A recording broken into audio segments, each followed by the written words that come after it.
El objetivo de este video es que por fin y de una vez por todas los cristianos entendamos qué es el diezmo, su verdadero origen, y entendamos por qué los cristianos no diezmamos. Así es, los cristianos no damos diezmo, y eso lo vamos a entender leyendo la escritura. Pero antes quiero contarte un poco acerca de mi testimonio con respecto de los diezmos. Por aquí te pongo el minuto al que puedes saltar si quieres ir directamente a la lectura bíblica. Y si no, en YouTube está, ahí está como puesto el capítulo. Pero vamos a empezar un poquito con mi testimonio. Yo el Evangelio lo conozco hace aproximadamente 10 años. Es verdad que crecí en un hogar supuestamente cristiano, pues como la mayoría en México, que dicen ser católicos, pero que nunca van a misa y eso. Entonces yo realmente nunca había leído la Biblia hasta hace 10 años aproximadamente que conocí el Evangelio. Y hace 10 años que conocí el Evangelio en una iglesia cristiana, pues empecé a escuchar las enseñanzas acerca del diezmo. Y es verdad que de las primeras veces que lo escuché me pareció muy choqueante, me pareció un choque cultural muy fuerte. ¿Por qué voy a estar dándole el 10% de mi salario cada mes a, no sé, a los pastores o a la organización o a la obra de Dios, como le llaman? ¿Por qué lo voy a hacer? Entonces yo realmente al principio no lo entendía, no lo creía y no lo hacía. Hasta después, entrado un año después aproximadamente que me convertí y fui bautizado en el nombre de Jesucristo y bueno, empecé a formar parte de una congregación, pues las enseñanzas evidentemente eran más fuertes, porque Luis, tienes que diezmar, es una obligación de los cristianos dar el diezmo. ¿Cómo no vas a participar del diezmo? Es una obligación.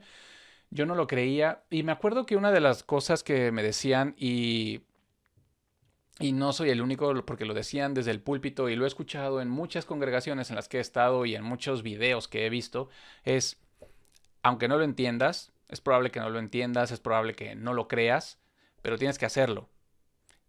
Tienes que hacerlo por obligación, estás obligado, así que hazlo, aunque no lo entiendas, aunque no lo creas, hazlo porque Dios va a ver que eres fiel, que eres obediente y Dios va a responder y te va a bendecir esa fidelidad y esa obediencia que muestras al diezmar. Y así lo hice. Durante muchos años, yo no entendía por qué diezmaba, pero bueno, era parte de la obligación de Dios. Yo escuchaba las predicaciones y no me cuadraban, no me hacían sentido lo que me enseñaban, pero bueno, y yo me acuerdo que lo hablaba con mi esposa muchas veces y ella me decía, es que Luis, pues a lo mejor no lo entiendes, es normal, a lo mejor no lo crees, pero tienes que ser fiel, por lo mismo que a ella le enseñaban, ¿vale? Y así lo hice durante mucho tiempo. Y después empecé otra vez con la curiosidad y me puse a buscar la respuesta, me puse a buscar la respuesta en lugares en los que no debería haberla buscado, porque la verdad de Dios se encuentra en un solo lugar, en su palabra, en la Biblia. Si alguna vez tienes una pregunta respecto de Dios, del cristianismo o de lo que tenga alguna relación con Dios, tienes que buscarlo en la Biblia. La Biblia es la fuente de la palabra de Dios y ahí está su verdad. Pero yo no la buscaba ahí. Yo la buscaba en predicaciones, en videos, en enseñanzas de pastores, de los grandes pastores, de los grandes ancianos, eruditos, de los consistorios, de la organización a la que yo pertenecía. Ya sabes, todas las organizaciones tienen estas figuras que son como las estrellas, ¿no? Que son los grandes ancianos de la organización. Y yo me acuerdo que algunas las escuchaba y no me cuadraban. Hasta que escuché una y me acuerdo que me hizo mucho sentido. Dije, claro, es que el diezmo es verdad, sí es para los cristianos, como nunca me había dado cuenta. Y me acuerdo que lloré muy fuerte escuchando esa predicación con los audífonos en el celular, en YouTube, y me hizo llorar. Y yo le conté eso a mi esposa y ella se alegró mucho. Y entonces continué dando los diezmos sin ningún reparo y sin ningún cuestionamiento, porque yo decía, ya lo entendí, claro que sí. Pero luego otra vez surgieron así mis dudas, y entonces dije, ¿sabes qué? Lo voy a buscar en donde es, en la Biblia. Y me acuerdo de estar buscándolo durante mucho tiempo y encontrando cosas increíbles. Y yo me acuerdo que íbamos en el transporte público y le decía, mira, es que a mi esposa, es que mira lo que dice, es increíble. Esto nunca lo han dicho desde el púlpito, jamás he escuchado a ningún pastor predicar esto acerca del diezmo. ¿Por qué? Bueno, Ya lo vamos a ver. Entonces, me di cuenta y, claro, yo no diezmo. Eso no significa que nosotros los cristianos no demos dinero o no demos de lo que tenemos. Claro que no. Pero vamos a hablar acerca del diezmo. Y para eso vamos directamente a la Biblia, a la Escritura, y te voy a compartir pues este pequeño, breve, no sé qué tan breve vaya a ser, pero es un poco una recopilación, no es un estudio, pero es una lectura bíblica acerca que yo titulé Los cristianos no diezmamos.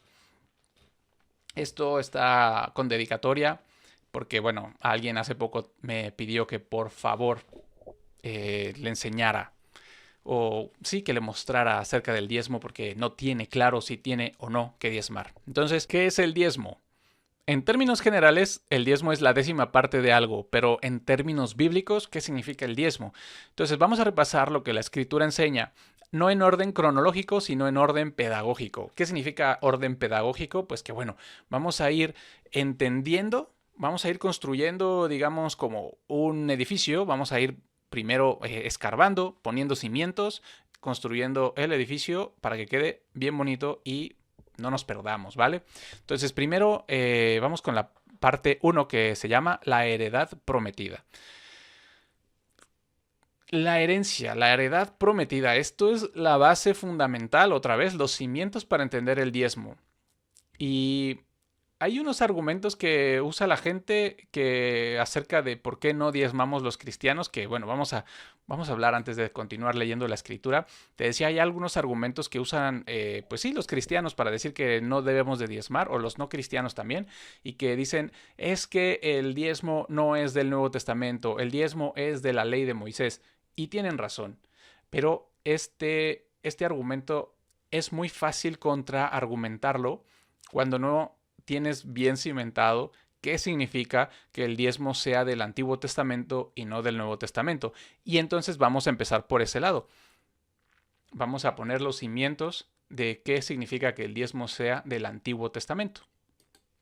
Entonces, la heredad prometida. Vamos desde atrás. El Éxodo 6 dice, habló todavía Dios a Moisés y díjole, yo soy el Señor, y yo aparecí a Abraham, a Isaac y a Jacob bajo el nombre de Dios Todopoderoso, mas en mi nombre, Jehová, no me di a conocer a ellos. Y también yo establecí mi pacto con ellos de darles la tierra de Canaán, la tierra de sus peregrinaciones en la cual fueron extranjeros. Y asimismo yo he oído el gemido de los hijos de Israel, a quienes mantienen en esclavitud los egipcios, y heme acordado de mi pacto. Por tanto dirás a los hijos de Israel, yo soy el Señor, y yo os sacaré de debajo de las cargas de Egipto, y yo os libraré de su servidumbre, y yo os redimiré con brazo extendido y con juicios grandes. Y yo os tomaré por mi pueblo, y yo seré vuestro Dios, y vosotros sabréis que yo soy el Señor vuestro Dios, que os sacó de debajo de las cargas de Egipto. Y yo os meteré en la tierra, acerca de la cual juré que le daría a Abraham, a Isaac y a Jacob, y yo os la daré por heredad. Yo soy el Señor. Para nadie es sorpresa que Dios prometió una tierra física al pueblo de Israel, el cual está compuesto por 12 tribus. Entonces, leer esto y como que enseñar que Dios le prometió tierra al pueblo de Israel, a lo mejor parece pues una obviedad, ¿no? Pero vamos caminando. Y Dios dio las instrucciones de cómo repartir la heredad entre las tribus. Damos un salto a Números 26. Contaréis el pueblo de 20 años arriba, como mandó el Señor a Moisés y a los hijos de Israel que habían salido de tierra de Egipto. Ese es Números 26, versículo 4. Y a continuación hace un recuento de las familias agrupadas por tribu. Entonces, aquí está Dios mandó a hacer un censo, a censar el pueblo de 20 años para arriba de todos los que salieron de Egipto. Y entonces hacen el censo. ¿Cómo lo hacen? Por tribus. Entonces sigue el versículo 5 del capítulo 26 de Números. Rubén, primogénito de Israel, los hijos de Rubén. Cuando pongo corchetes y 3 puntitos es que hay todavía mucho texto ahí, pero vamos a ir viendo como los versículos importantes o relevantes para esto que estamos hablando. Los hijos de Simeón. Entonces empieza con Rubén, luego los hijos de Simeón, los hijos de Gad, y fueron los hijos de Judá, los hijos de Isaacar, los hijos de Zabulón, los hijos de José, los hijos de Benjamín. Estos son los hijos de Dan, los hijos de Aser, los hijos de Neftalí. Y parece que se cierra el censo si contara a los descendientes de Leví. No habla de las familias de Leví en esta parte del censo. Desde el versículo 5 hasta el 48, solo menciona a las demás tribus y no menciona a la tribu de Leví. Pero luego en el 51 dice: estos son los contados de los hijos de Israel, 601,730. Y habló el Señor a Moisés diciendo: a estos se repartirá la tierra en heredad por la cuenta de los nombres. Si ves, mencionó a todos excepto a los descendientes de Leví, a los cuales iba a repartir la tierra. Aquí dijo, ¿no? Y para la tribu de Leví, versículo 57. Y los contados de los levitas por sus familias son estos. Versículo 62. Y los contados de los levitas fueron 23,000, todos varones de un mes arriba, porque no fueron contados entre los hijos de Israel, por cuanto no les había de ser dada heredad entre los hijos de Israel. Ya vamos viendo.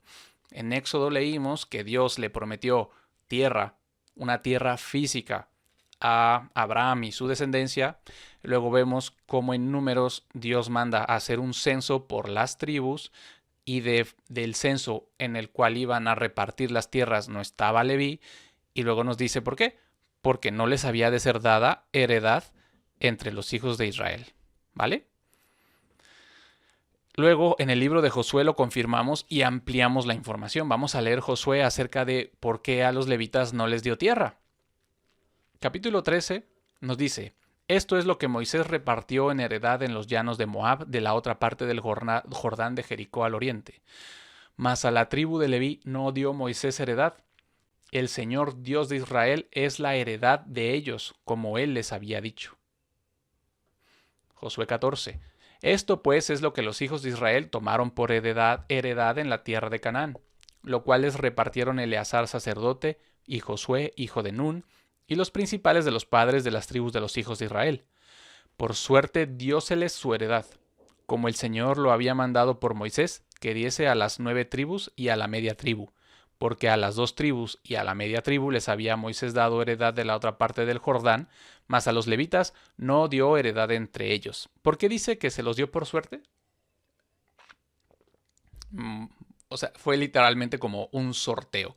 Los sorteos bíblicamente siempre están guiados por Dios, pero bueno, eso es como por dar claridad.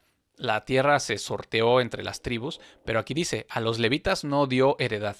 Porque los hijos de José fueron 2 tribus, Manasés y Efraín, y no dieron parte a los levitas en la tierra, sino ciudades en que morasen con sus ejidos para sus ganados y su sustancia.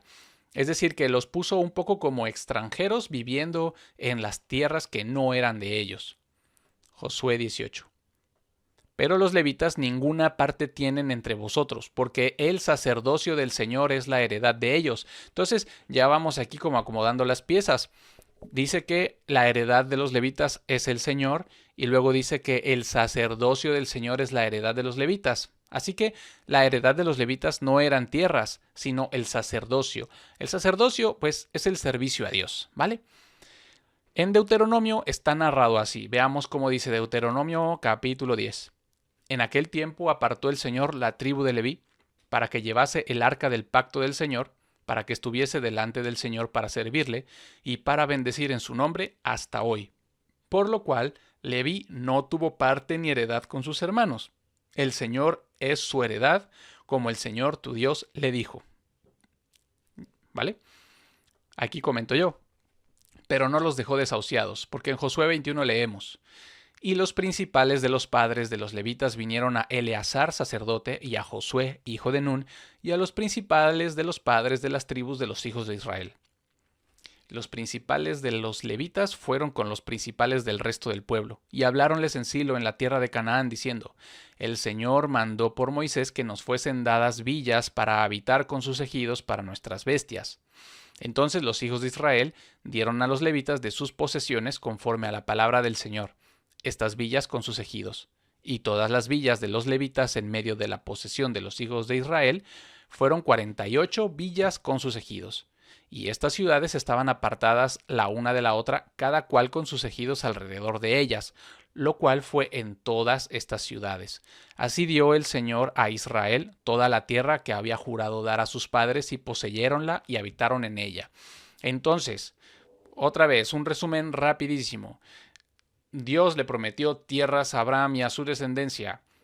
Dios le repartió las tierras a solo 11, bueno, a todas las tribus menos a la tribu de Leví, porque la tribu de Leví no iba a heredar tierras, sino el servicio sacerdotal, sino el servicio a Dios. Eso es lo que heredó la tribu de Leví. Pero no los dejó sin casas, sino que les puso villas o ciudadelas o ciudades pequeñas dentro de las tierras de las demás tribus. Ahora vamos a la parte 2, la heredad de Leví.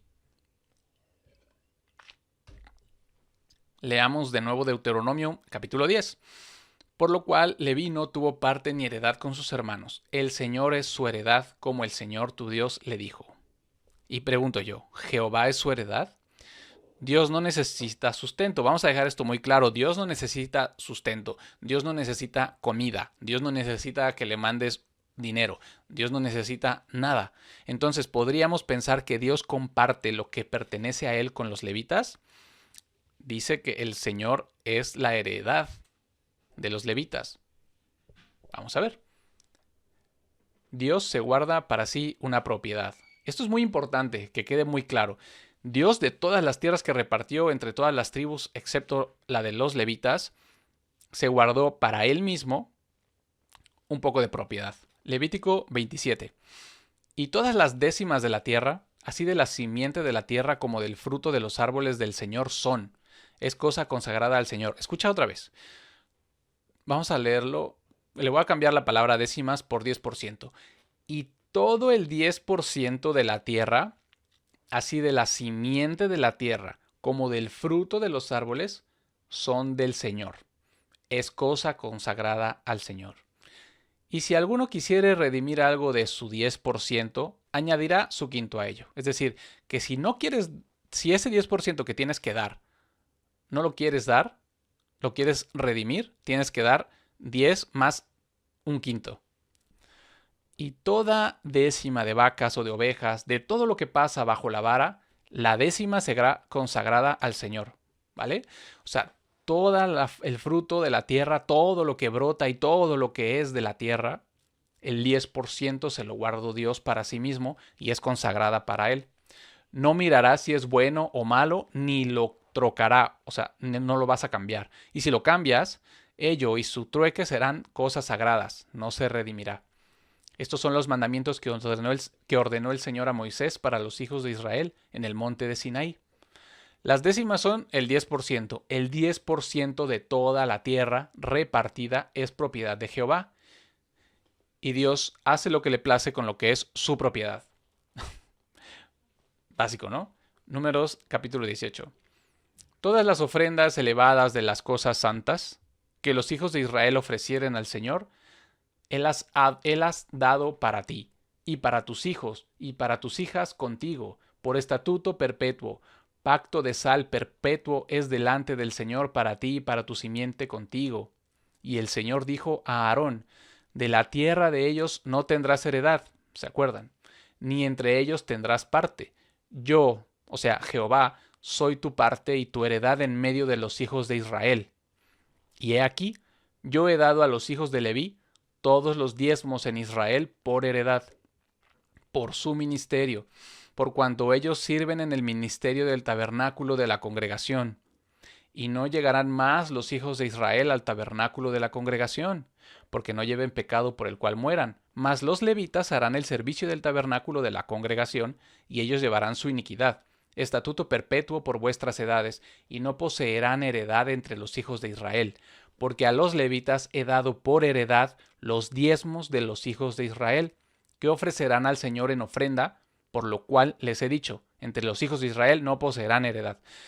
O sea, yo creo que Dios en lo que hemos leído ha sido súper claro. A los levitas no les voy a dar tierra, a los levitas les voy a dar el 10% de toda la tierra. Todos los diezmos que el pueblo de Israel me tiene que entregar, son para ustedes, levitas, porque ustedes están haciendo el servicio sagrado en el templo. El servicio de Dios es de los levitas. Clarísimo. No solo los diezmos, además. Deuteronomio 18. Los sacerdotes levitas, toda la tribu de Leví, no tendrán parte ni heredad con Israel. De las ofrendas hechas por fuego al Señor y de la heredad de él comerán. No tendrán pues heredad entre sus hermanos. El Señor es su heredad, como él les ha dicho. Es insistente. Es que Dios no nos deja las cosas ambiguas, ¿vale? Y este será el derecho de los sacerdotes de parte del pueblo. De los que ofrecieren en sacrificio buey o cordero, darán al sacerdote la espalda y las quijadas y el cuajar. Las primicias de tu grano, de tu vino y de tu aceite y las primicias de la lana de tus ovejas le darás. Porque le ha escogido el Señor tu Dios de todas tus tribus para que esté por ministrar al nombre del Señor, él y sus hijos para siempre. Antes de pasar a la parte 3, aquí hay un porqué.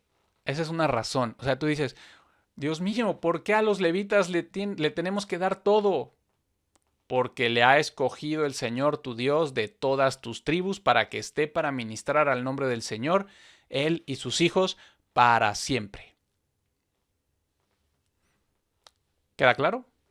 Espero que sí. Si no, déjame aquí un comentario o escríbeme a mi correo electrónico. Me encantaría poder compartir contigo. Parte 3. Lugar para diezmar. Hay un lugar para diezmar. Hay un lugar al que llevar el diezmo. Algunos dicen que... Vamos a leerlo. En la historia no siempre fue el mismo lugar geográfico, es decir, que no siempre era el mismo lugar al que llevaban el diezmo a lo largo del desarrollo histórico de Israel, pero sí siempre es el mismo lugar estratégico. ¿Qué es eso? Bueno, Deuteronomio 12. Estos son los estatutos y derechos que cuidaréis de poner por obra. En la tierra que el Señor, el Dios de tus padres, te ha dado para que la poseas, todos los días que vosotros viviereis sobre la tierra, y destruiréis las esculturas de sus dioses, y extirparéis el nombre de ellas de aquel lugar. O sea, los metió en tierra donde había otros pueblos y le dijo que acabaran con todo lo que tenía ese pueblo. No haréis así al Señor vuestro Dios, o sea, no le vas a levantar esculturas. Mas el lugar que el Señor vuestro Dios escogiere de todas vuestras tribus, para poner allí su nombre para su habitación, ese buscaréis y allá iréis. O sea, el Señor va a escoger un lugar en toda la tierra de Israel para habitar allí su nombre, para poner allí su nombre y buscar, y ahí van a ir todos los del pueblo de Israel. Y allí llevaréis vuestros holocaustos y vuestros sacrificios y vuestros diezmos y la ofrenda elevada de vuestras manos y vuestros votos y vuestras ofrendas voluntarias y los primerizos de vuestras vacas y de vuestras ovejas. ¿Te suena a que algo así has escuchado desde el púlpito de tu congregación? Que tienes que llevar diezmos, ofrendas, votos, primicias. ¿Te suena? ¿Te suena? Y comeréis allí delante del Señor vuestro Dios, y os alegraréis vosotros y vuestras familias en toda obra de vuestras manos, en que el Señor tu Dios te hubiere bendecido. Deuteronomio 14.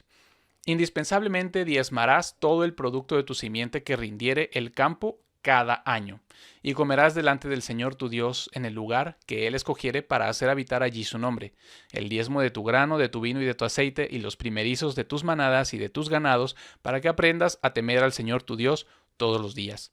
Y si el camino fuere tan largo, escucha, esto es muy interesante, porque este también es vamos a ponernos serios. Este también es un argumento que usan mucho, ¿no? Es que el diezmo solamente es de ganado y de productos agrícolas y nosotros no tenemos tierras, yo no tengo un árbol de mangos y no tengo un lugar para tener vacas, ¿no? Por lo tanto, los diezmos no son para nosotros porque son de cosas agrícolas. Es verdad, pero otra vez, ese argumento se puede contradecir muy fácil si no tienes bien fundamentado lo que es el diezmo, que es lo que estamos haciendo ahorita. Pero también, ¿qué respuesta te dan? Te dicen, no, ahora es dinero, ahora tienes que diezmar de tu sueldo. Vamos a ver qué hacían cuando no podían dar diezmo de los frutos de la tierra. Y si el camino fuere tan largo que tú no puedas llevarlo por él, por estar lejos de ti el lugar que el Señor tu Dios hubiera escogido para poner en él su nombre, cuando el Señor tu Dios te bendijera. Es decir, o sea, a ver, los judíos, la tierra de Israel es muy grande y en tiempos de esta escritura no había trenes, ¿vale? No había coches. Entonces, imagínate alguien muy próspero a 100 kilos, no sé, 200, 300, 400 kilómetros del lugar donde tenían que llevar el diezmo, tenía 50 vacas que llevar y, no sé, 2 toneladas de verduras. ¿Cómo las iba a llevar? Entonces dice, si el camino es tan largo, entonces has de venderlo y atarás el dinero en tu mano y vendrás al lugar que el Señor tu Dios escogiere. Ahora, ¿eso implica que vas a diezmar dinero? Y darás el dinero por todo lo que deseare tu alma: vacas, ovejas, vino, bebida fuerte, o cualquier cosa que tu alma te demandare, y comerás allí delante del Señor tu Dios, y te alegrarás tú y tu familia, y no desampararás al levita que habitar en tus poblaciones, porque no tiene parte ni heredad contigo. Entonces, ¿qué le dijo? Oye, tú que tienes un montón de toneladas que no puedes transportar, vende todo, trae tu dinero para el lugar donde tienes que dar tu diezmo, y compra todo lo que ibas a diezmar, y adelante, diezma. Así es. Más adelante, en un contexto histórico interesante. Interesante, ¿por qué? Porque te invito a que lo leas. Es algo muy aparte de esta lectura. Nehemías 10. Hicieron ahí un pacto y firmaron un montón de personas un pacto que hicieron entre Dios y ellos. Entre tantas cosas que pactaron que traeríamos también las primicias de nuestras masas y nuestras ofrendas y del fruto de todo árbol, del vino y del aceite a los sacerdotes, a las cámaras de la casa de nuestro Dios, y el diezmo de nuestra tierra a los levitas, y que los levitas recibirían las décimas de nuestras labores en todas las ciudades. Y que estaría el sacerdote, hijo de Aarón, con los levitas cuando los levitas recibirían el diezmo, y que los levitas llevarían el diezmo del diezmo a la casa de nuestro Dios, a las cámaras en la casa del tesoro.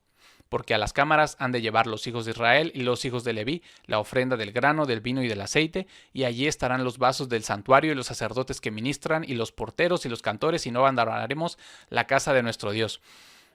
Esto es muy interesante. Bueno, en este contexto, el diezmo que le iban a dar a los levitas ya no lo iban a llevar directamente al lugar donde estaba la presencia de Dios, sino que se los iban a entregar a los levitas en las ciudades en las que ellos estaban. ¿Se acuerdan de estas villas que leímos antes? Pero bueno, es muy importante entender que hay una casa de Dios, hay una cosa que se llama casa de Dios en el Antiguo Testamento y bueno, en la vida del pueblo de Israel, que era literalmente una edificación, era un lugar físico. En algún momento tuvo 4 paredes, o muchas más paredes, y había cámaras, había algo construido para guardar todos los diezmos que tenían, ¿vale? Así que vamos a la parte 4, una conclusión preliminar. Dios entregó la tierra prometida a Israel. La repartió por suertes a las tribus, excepto a la de Leví. La heredad de los levitas era Jehová. Jehová se reservó para sí mismo todas las décimas de la tierra, entregada al pueblo. Dios le entregó el fruto de ese 10% de su tierra a los levitas, es decir, todas esas décimas que se guardó Dios para él, Dios se las entregó a los levitas por estar consagrados para el servicio a Dios. De esta manera sus ministros cultuales, o los ministros del servicio, tenían sustento. ¿Vale? Entonces, yo creo que vamos a hablar brevemente acerca de esta conclusión preliminar. Vamos entendiendo para qué servía el diezmo. El diezmo no era solamente, sí, dalo porque lo tienes que dar. A Dios se le ocurrió los diezmos y vamos a diezmar. A Dios se le ocurrió y porque se le ocurrió. Pues no, sí se le ocurrió, pero tiene un sentido. Y es cuidar a ese pueblo levita que estaba encargado del servicio a Dios.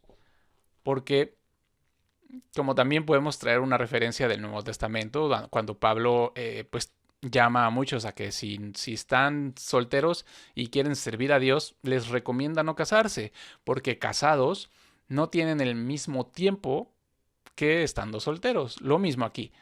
Dios dijo, mira, mi pueblo, la tribu de Leví están ocupados para el servicio a Dios. No los voy a poner a labrar la tierra, no los voy a poner a hacer mercaderes. no los voy a poner a que se busquen la vida, voy a sustentarlos con el 10% de toda la tierra que les estoy dando a mi pueblo Israel. Eso es lo que hizo Dios con los levitas y los diezmos. Entonces, seguimos a la siguiente parte. Parte 5. Los diezmos antes de la ley. Hasta este punto cualquiera diría, pero los diezmos existen antes de la ley, porque hemos hablado de la ley de Moisés, de todos los estatutos que le dio Dios al pueblo a través de Moisés. Y es verdad, con justa razón. Lo que no es justo es la intención con la que hacen este llamado, porque tú sabes que te han dicho que no digas que los diezmos son de la ley, porque hay diezmos antes de la ley. Por eso tienes que diezmar, porque los diezmos no son de la ley. Tú sabes quién lo ha dicho. Los diezmos ni siquiera son exclusivos de la ley de Dios o del relato bíblico. Veamos los diezmos previos a la ley de Moisés. Hay varias cosas que son también previas a la ley y no por eso las hacemos los cristianos, no porque sean antes de la ley. Abraham, por ejemplo, ¿qué hizo? Circuncisión a un montón de gente y a sí mismo, antes de la ley. Pero bueno, sigamos. El más conocido es el diezmo de Abraham. Ojo con el nombre, digo. Vamos a comprender el diezmo del patriarca. Es verdad, tengan cuidado el nombre Abraham. Génesis 14. Esto es muy importante que lo entendamos. Y aconteció en los días de Amrafel, rey de Sinar, Arioc, rey de Elazar, Kedorlaomer, rey de Elam, y Tidal, rey de naciones, que estos hicieron guerra contra Bera, rey de Sodoma, y contra Birsa, rey de Gomorra, y contra Sinab, rey de Adma, y contra Semeber, rey de Seboim, y contra el rey de Bela, la cual es Soar. Todos estos se juntaron en el valle de Sidim, que es el mar salado, y el valle de Sidim estaba lleno de pozos de betún, y huyeron el rey de Sodoma y el de Gomorra, y cayeron allí, y los demás huyeron al monte. Y tomaron toda la riqueza de Sodoma y de Gomorra, y todas sus vituallas, y se fueron. Tomaron también a Lot, hijo del hermano de Abraham, que moraba en Sodoma, y su hacienda, y se fueron. Aquí lo que pasó fue que saquearon Sodoma y Gomorra. Tomaron toda la riqueza de Sodoma y de Gomorra, también a Lot, todo el dinero y todo lo que tenía Lot, y se escaparon. Y vino uno de los que escaparon y denunciólo a Abraham el hebreo, que habitaba en el llano de Mamre, amorreo, hermano de Escol y hermano de Aner, los cuales estaban confederados con Abraham. Y oyó Abraham que su hermano estaba prisionero. Y armó a sus criados, los nacidos en su casa, 318, y los siguió hasta Dan. Y derramóse sobre ellos de noche él y sus siervos, e hiriólos, y fuelos siguiendo hasta Oba, que está a la izquierda de Damasco, y recobró todos los bienes. Y también a Lot su hermano, y su hacienda, y también las mujeres y gente. Abraham con su gente fueron por lo que estos habían saqueado y también recuperaron lo saqueado y recuperó o rescató a Lot. Y salió el rey de Sodoma a recibirlo cuando volvía de la derrota de Kedorlaomer y de los reyes que con él estaban al valle de Sabe, que es el valle del rey. Entonces Melquisedec, rey de Salem, sacó pan y vino, el cual era sacerdote del Dios Altísimo, Melquisedec. Y bendíjole y dijo: Bendito sea Abraham del Dios Altísimo, poseedor del cielo y de la tierra. Y bendito sea el Dios Altísimo, que entregó tus enemigos en tu mano. Y diole a Abraham los diezmos de todo.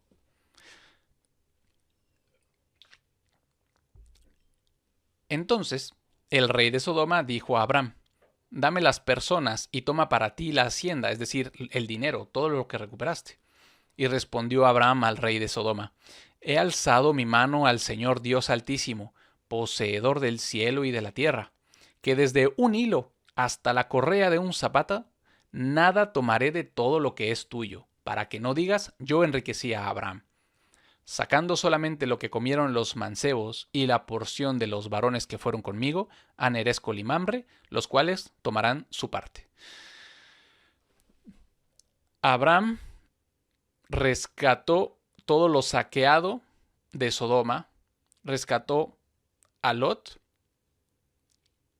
diezmó de todo, dice aquí la escritura, y todo lo demás se lo entregó al rey de Sodoma. Dijo, yo no quiero nada tuyo. Dice el versículo 20, y diole a Abraham los diezmos de todo. ¿Qué es todo? ¡Ja! Hebreos 7. Porque este Melquisedec, rey de Salem, sacerdote del Dios Altísimo, el cual salió al encuentro a Abraham que volvía de la matanza de los reyes y le bendijo, a quien asimismo dio a Abraham la 10ª parte de todo, primeramente el cual ciertamente se interpreta rey de justicia y luego también rey de Salem, que es rey de paz. Está hablando aquí de Melquisedec, sin padre, sin madre, sin genealogía, no teniendo principio de días ni fin de vida, mas hecho semejante al Hijo de Dios, permanece sacerdote eternalmente. Hablando de Melquisedec. Considerad pues cuán grande fue este Melquisedec, a quien aún Abraham, el patriarca, dio la 10ª de los despojos. Abraham le dio el 10% de los despojos. Palabra clave, despojos. El evento no puede ser más claro. Abraham, como hombre de guerra, rescató a Lot, su hermano, y todo lo que habían robado del rey de Sodoma. Todo lo rescatado es el botín o despojo del cual Abraham dio el 10% a Melquisedec. No solo eso, Abraham dio el 100% del botín que recuperó regresándoselo al rey de Sodoma. Es decir, del botín, Abraham no se quedó nada. ¿Te han enseñado a diezmar como lo hizo Abraham? Abraham, gracias a Dios, recuperó todo eso, diezmó de todo eso que recuperó, o sea, dio el 10% y el 90% restante se lo regresó al rey de Sodoma. Ahora, a lo mejor a ti te han enseñado a diezmar como Abraham. ¿Diezmarías como Abraham? Es decir, recibes tu salario, por ejemplo, $1,000. De esos $1,000 das el diezmo, que son $100, y los otros 900 se los regresas a tu patrón. Tenga. ¿Para qué no? Bueno, y sigamos. Acá abajo que dice, el detalle del nombre Abraham es importante. Te lo dejo de tarea. Ahora veamos el diezmo o promesa de darlo de Jacob. Otra vez el nombre es Jacob, no Israel. También de tarea. Porque es muy relevante para esto, pero no lo vamos a hablar ahora. Jacob también supuestamente diezmó. No podemos decir que no diezmó. La Biblia realmente no dice que efectivamente diezmó Jacob, pero tenemos muchas razones para pensar que efectivamente diezmó porque cumple su palabra. Jacob en una misión se duerme y tiene un sueño. Jacob fue enviado por su padre y en Génesis 28, y soñó, y he aquí una escalera que estaba apoyada en tierra y su extremo tocaba en el cielo. Y he aquí ángeles de Dios que subían y descendían por ella. Y he aquí el Señor estaba en lo alto de ella, el cual dijo, yo soy el Señor, el Dios de Abraham, tu padre, y el Dios de Isaac. La tierra que estás acostado te la daré a ti y a tu simiente. Y será tu simiente como el polvo de la tierra, y te extenderás al occidente y al oriente y al norte y al sur, y todas las familias de la tierra serán benditas en ti y en tu simiente. Y he aquí, este es versículo clave, y he aquí, yo soy contigo y te guardaré por donde quiera que fueres, y te volveré a esta tierra, porque no te dejaré hasta tanto que haya hecho lo que te he dicho. Y despertó Jacob de su sueño y dijo, ciertamente el Señor está en este lugar y yo no lo sabía. Y tuvo miedo y dijo, cuán terrible es este lugar, o cuán maravilloso. No es otra cosa que casa de Dios y puerta del cielo. Y levantóse Jacob de mañana y tomó la piedra que había puesto de cabecera, y alzóla por título, y derramó aceite encima de ella. Y llamó el nombre de aquel lugar Betel, bien que Luz era el nombre de la ciudad primero. E hizo Jacob voto, diciendo, si fuere Dios conmigo y me guardare en este viaje que voy, y me diere pan para comer y vestidura para vestir, y si tornare en paz a casa de mi padre, el Señor será mi Dios. Y esta piedra que he puesto por título será casa de Dios, y de todo lo que me dieres, el diezmo lo he de apartar para ti. Jacob hizo un voto, es decir, una promesa con recompensa. Si Dios cumple lo que me dijo que hará, en el versículo 15, eso es lo que expresó Jacob. Si Dios cumple lo que dijo que hará, lo reconoceré como mi Dios, y de todo lo que me dé, apartaré el 10%. Esto refleja que Jacob no diezmó si es que lo hizo por amor a Dios, sino porque hizo un trato con Él. Tú me cuidas y yo te aparto el diezmo. ¿Te enseñaron a diezmar como Jacob? Es decir, el diezmo de Jacob es realmente un voto. Le dijo, bueno, Dios, si tú cumples lo que me dijiste en el sueño, yo te prometo que te doy el 10% de todo lo que me diste. Y Jacob hizo un voto de diezmar. Y es decir, tú me das y yo te doy. Eso fue lo que hizo Jacob.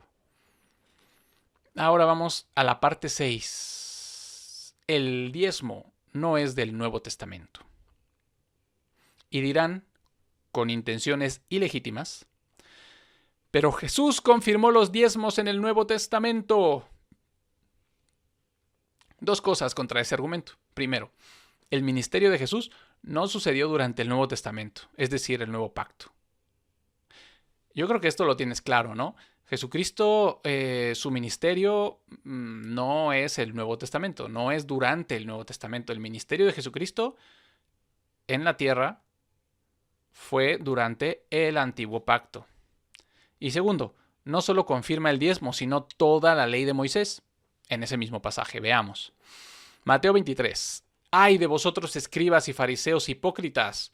Porque diezmáis la menta y el eneldo y el comino, y habéis dejado lo que es lo más grave de la ley, es a saber, el juicio y la misericordia y la fe.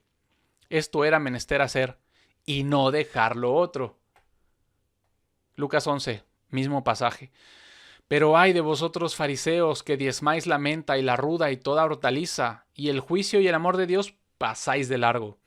Esto os era necesario hacer, y no dejar lo otro. Sí, era necesario diezmar para los fariseos y todos los judíos a los que Jesús hablaba, así como no dejar lo otro. Y esto era necesario hacer y no dejar lo otro. Y los reprende. Habéis dejado lo que es lo más grave de la ley. Jesús habló con judíos que estaban regidos por lo que conocemos hoy como el Antiguo Pacto, es decir, estaban regidos por la ley de Moisés, y como bien sabemos, la ley de Moisés se cumple a cabalidad o no se cumple, y seguro tú por ahí tendrás que cualquier cosita que no cumples, estás ya infringiendo toda la ley de Dios. Y esto nos lleva al pasaje clave con el que... esto es importante, escucha. Esto nos lleva al pasaje clave con el que algunos, o la mayoría, someten a la iglesia de Jesucristo con terror, miedo y angustia, con el terror de robarle a Dios, un sacrilegio. Y también nos manipulan con el secreto para que Dios bendiga sus vidas, llevar los diezmos al alfolí. ¿Te acuerdas que leímos que hay un lugar físico para el pueblo de Israel a donde llevar los diezmos? El lugar donde Dios iba a poner su habitación y luego las ciudades de los levitas. Pues sí, los diezmos al alfolí. Veamos. Malaquías 3. Pobre Malaquías, cómo han... Bueno, desde los días de vuestros padres os habéis apartado de mis ordenanzas y no las guardasteis. Tornaos a mí, y yo me tornaré a vosotros, ha dicho el Señor de los ejércitos.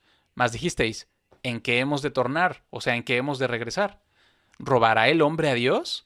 Pues vosotros me habéis robado. ¿Cuántas veces has escuchado eso? Y dijisteis, ¿en qué te hemos robado? En los diezmos y las ofrendas. Ahora traigan todos los diezmos al alfolí. Bueno. Malditos sois con maldición, porque vosotros, la nación toda, me habéis robado.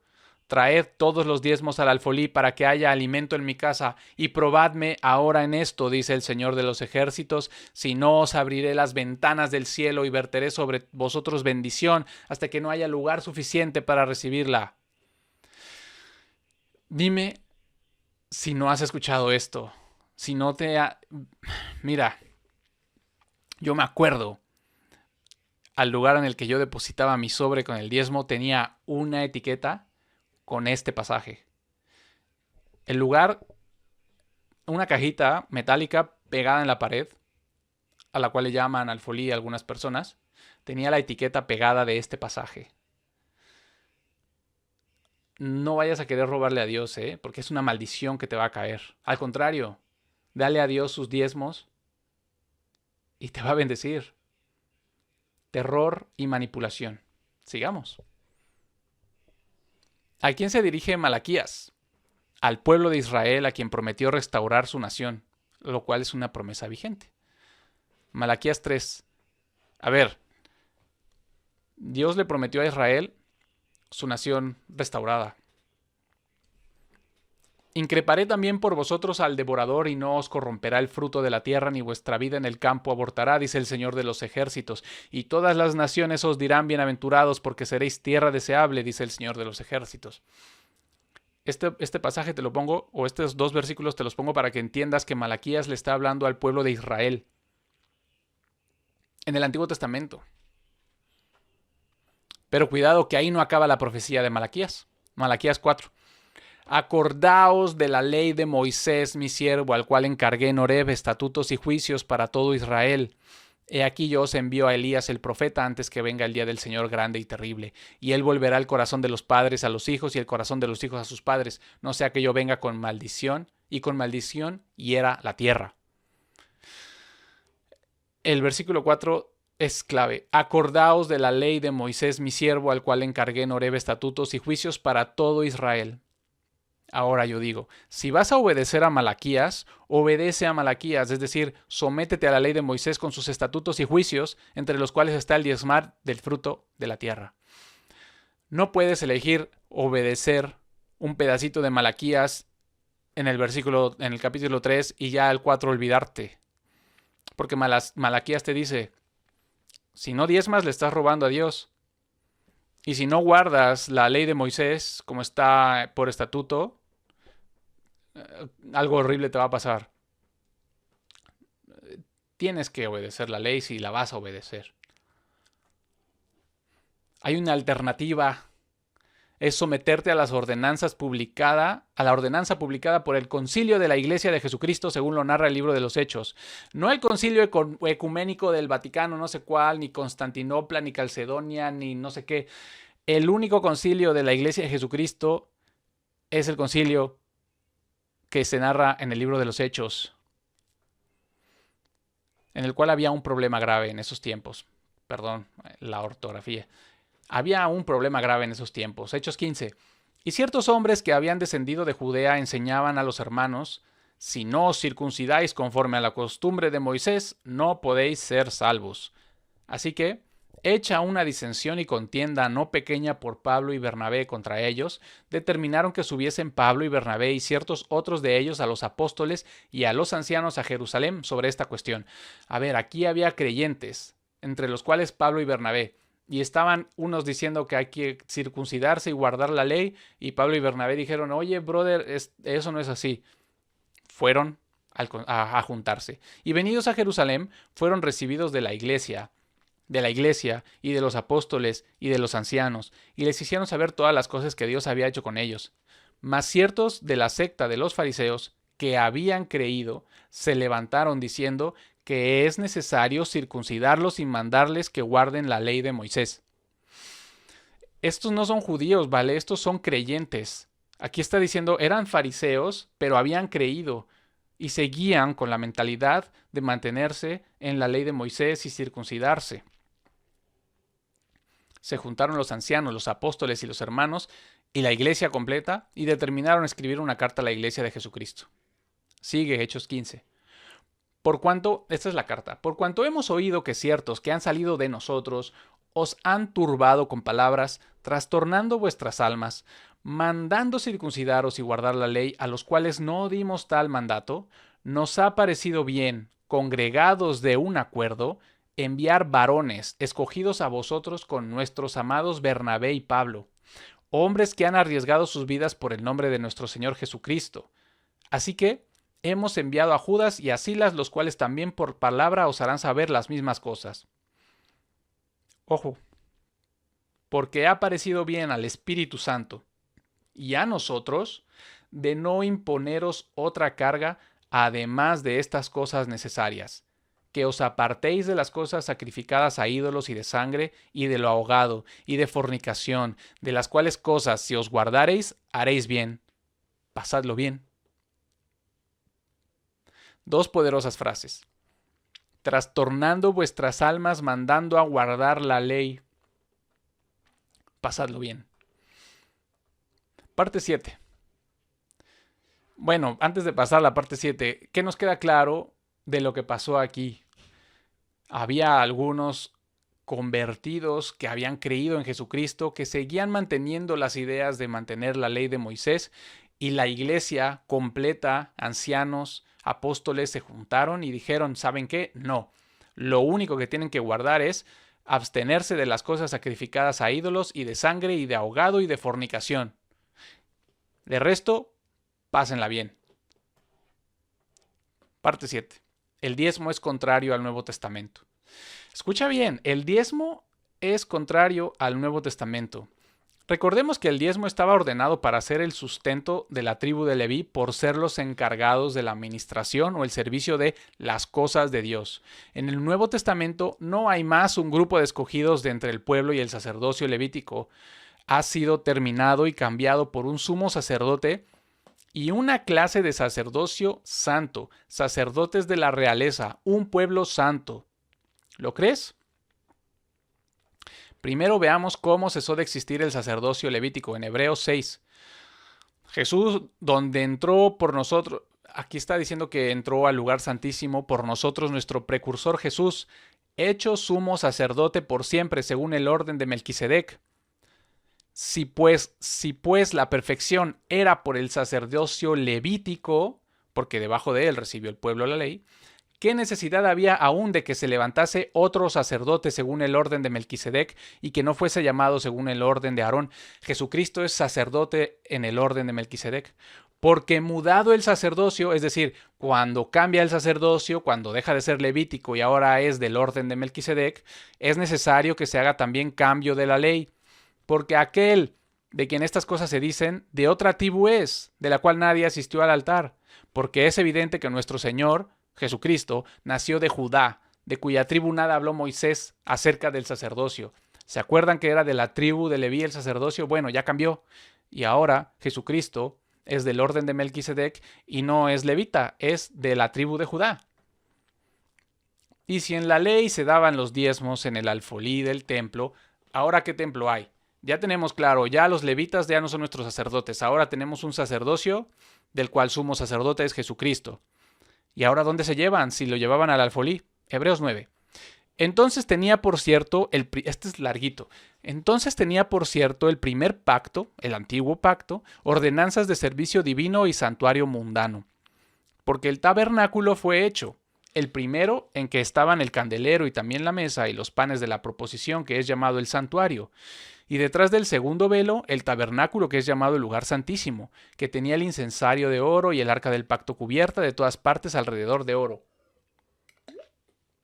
en que estaba una urna de oro que tenía el maná y la vara de Aarón que reverdeció y las tablas del pacto, y sobre ella los querubines de gloria que cubrían con su sombra al propiciatorio, de las cuales cosas no podemos hablar ahora en particular.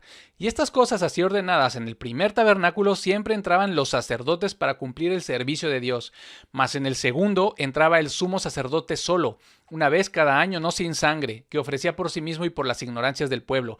Por esto el Espíritu Santo significaba que aún el camino al Santísimo no era manifestado, entre tanto que el primer tabernáculo estaba aún en pie, lo cual, el primer tabernáculo, era figura para aquel tiempo presente, hoy, el de los apóstoles y hoy, en el cual se ofrecían dones y también sacrificios, que no podían hacer perfecto en cuanto a la conciencia al que hacía el servicio, que consistía solo en viandas y en bebidas y diversos lavamientos y ordenanzas carnales, impuestas hasta el tiempo de la Reformación.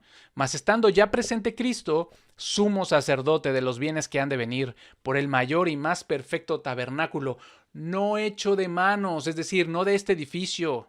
El más perfecto, mayor y más perfecto tabernáculo no se puede tocar, ni por la sangre de machos, de cabríos, ni de becerros, sino por su propia sangre.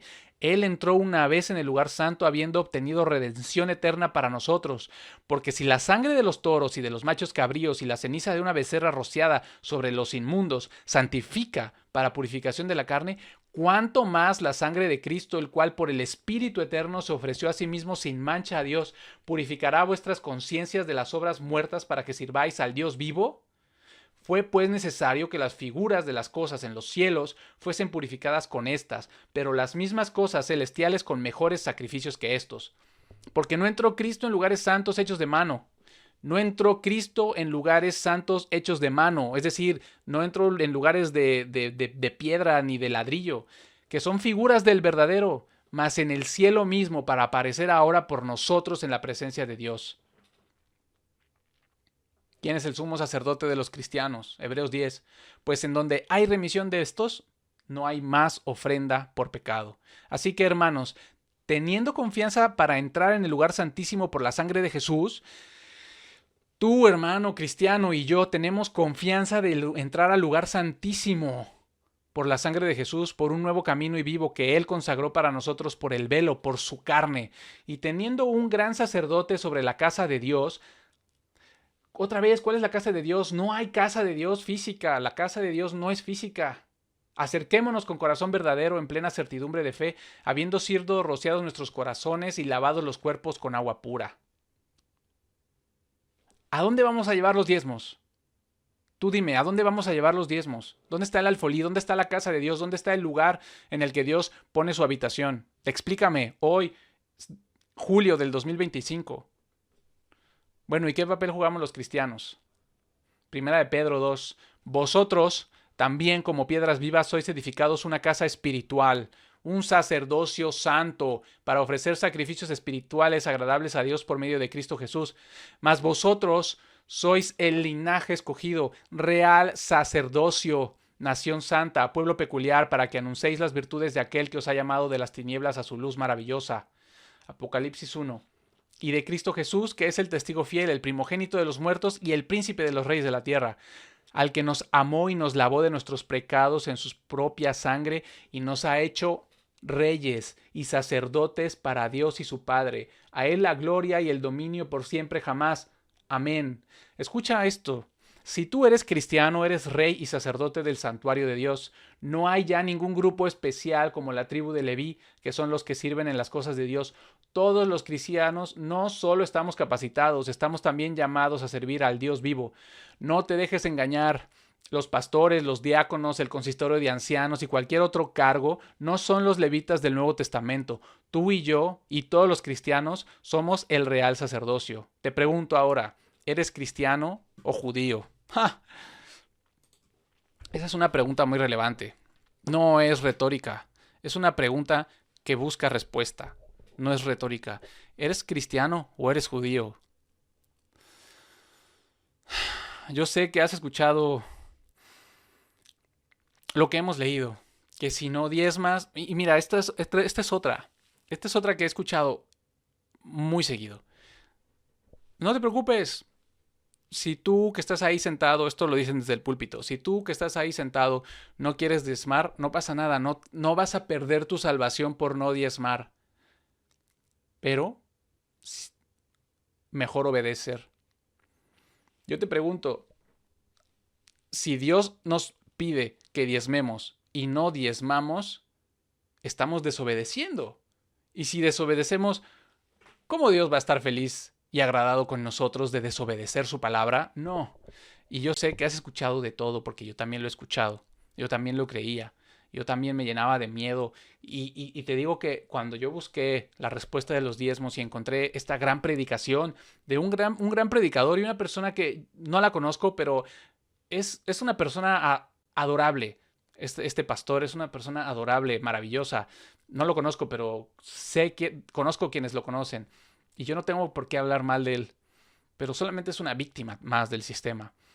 Pero me hizo llorar porque apelan a los sentimientos y a las emociones. Es todo un sistema de miedo y manipulación emocional. Entonces, todo esto que acabamos de leer, no me creas nada, no me creas. Ve y confróntalo con la palabra. Confronta lo que yo te he compartido con la palabra de Dios. Claro que sí, puedes pedir ayuda a tu pastor. Es una gran idea hacerlo, pero ten por seguro. Tenlo por seguro. ¿Qué pasa? ¿Qué pasa si se deja de diezmar en las organizaciones comunes, en el cristianismo popular? ¿Qué pasa si se deja de diezmar? Pues pues se acaba como la forma de vivir, es toda una forma de vivir, es un estilo de vida, es un sistema que es lo único que conocen los pastores. Los pastores de las organizaciones populares, comunes, normales, la cristiandad popular. Entonces, pregúntate, ¿eres cristiano o eres judío? Y otra vez, esto no significa que los cristianos no damos. Es verdad que no diezmamos, pero yo creo que deberíamos de dar más del 10% de nuestro, ¿cómo se llama? De nuestra sustancia, más del 10%, pero eso no es una obligación y no es que Dios nos pone el 10% de tu salario cada mes, o el primer día de trabajo del año, o tus primicias, o tus ofrendas, o tus votos, no. ¿Sabes qué? Eso es para otro momento, pero si lees las cartas a la iglesia, vas a ver que el Espíritu Santo te hace ver las necesidades que hay a tu alrededor y de lo que Dios te da, tú compartes y tú das. En fin, tengo mucho más que compartir y mucho más que hablar. Por ahí hice algunas anotaciones que se van a quedar para, para otro momento. Pero bueno, la última. Yo sé que has escuchado desde el púlpito que han dicho, a fulanito una vez dejó de diezmar y le fue terrible y perdió casi la vida, pero volvió a diezmar y ahora no solo recuperó lo que perdió, ahora lo triplicó. No te dejes engañar. Por eso dice la palabra que si permanecemos, dice Jesús, si permanecemos en su palabra, seremos verdaderamente sus discípulos y conoceremos la verdad, y la verdad os hará libres. Quítate esas cadenas y no tengas temor. Hasta la próxima.